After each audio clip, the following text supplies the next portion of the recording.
Imagine you're just standing in your living room, right? You're enjoying a quiet evening. And then, out of nowhere, the ground beneath you starts to sway. At first, it's just this slow, kind of eerie rumble. But then, literally, in the blink of an eye, it turns into this violent, deafening shake. One local resident perfectly described this absolute chaos during a recent quake. They said all glasses, cups, and everything else fell and broke. This earthquake started slowly and then became very fast. They literally had to watch their home tear itself apart from the inside before fleeing out into the dust and debris with all their panicked neighbors. Guys, this is the terrifying, real-world reality of an earthquake. It doesn't give you a warning, and it definitely doesn't give you time to pull out your phone and Google what to do next. Welcome to this explainer. Look, recent, highly destructive global events have been a massive, terrifying reality check for all of us. When the earth starts shaking, panic is absolutely your worst enemy. And preparation? Well, that's your only shield. That is exactly why we're diving deep into these life-saving, heavily researched safety protocols today. We're going to break down the hard science of what actually happens when the ground moves, and more importantly, arm you with a practical, step-by-step guide for your family's survival. Okay, let's dive right into this. First up, we've got a global wake-up call. Second, decoding the Richter scale. Third, indoor survival for families. And fourth, outdoor and transit protocols. All right, Section 1, a global wake-up call. The terrifying reality of unpredictability. The absolute hardest truth we all need to accept is that earthquakes, well, they do not wait for a convenient time to strike. They don't care if you're sleeping or working or out celebrating. To really put the staggering speed of these disasters into perspective, let's look at the recent seismic events in Venezuela. It was a national holiday, right? They were celebrating their independence. Schools and offices were completely closed. Families were just kicking back at home or out shopping, totally off guard. Then, at exactly 6:04 p.m., a 7.2 magnitude earthquake struck 290 kilometers west of the capital, Caracas. And get this, barely 60 seconds later, literally 1 minute, a second, even more devastating 7.5 magnitude quake ripped right through the region. And it didn't even end there. Families had to endure 20 massive aftershocks right after that. And honestly, this brilliantly illustrates why having a pre-planned action is absolutely critical, because it has to kick in before your brain can even process the panic. The scenes from this event were just pure chaos. We're talking about water violently sloshing and spilling over the edges of high-rise swimming pools right onto the people below. Huge chunks of plaster detaching from buildings and crashing onto busy streets. Inside, the terror was just as real. Malls were totally packed, and escalators were jammed with frantic crowds just desperately trying to flee. The structural stress was actually so immense that the roof of the Caracas airport completely collapsed. It was so bad that city authorities were forced to immediately shut off electricity, gas, and water supplies just to prevent further disasters, which, by the way, is a super critical step we'll be talking about for your own home in just a bit. But the really crucial thing to understand here is that this is not just some isolated regional event. It is a global threat. Right around the exact same time that families in Venezuela were running from malls on a holiday evening, a 6.9 magnitude earthquake struck Japan and a 5.6 magnitude quake hit California.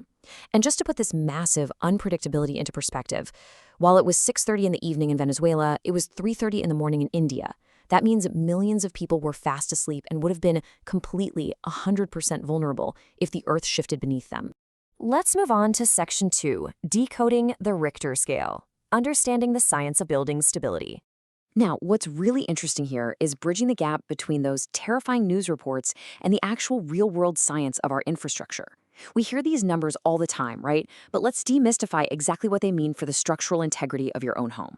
So, magnitudes 1 to 3, those are mostly just recorded on machines. You might feel a slight vibration if you're sitting perfectly still indoors, but that's about it. Now, by magnitudes 4 to 5, the danger becomes visible. Windows rattle violently, glass can break, and you are going to start seeing cracks appearing in your walls.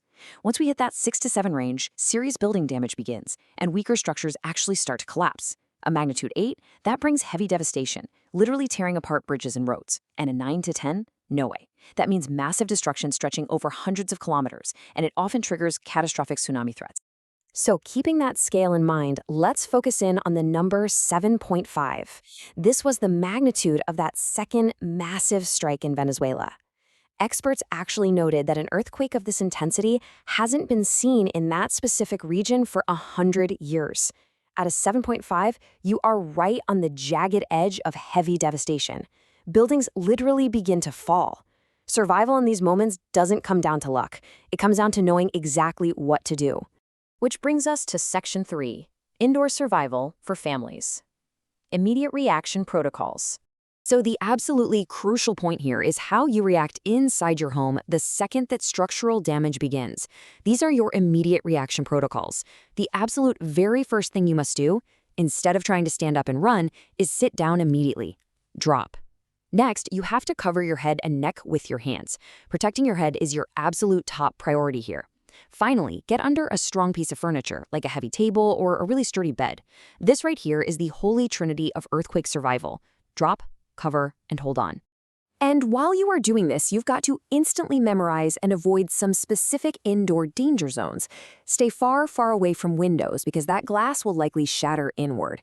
Move away from televisions and heavy cupboards. They can easily tip over and crush you. Keep out of the kitchen because appliances and utensils basically become flying projectiles.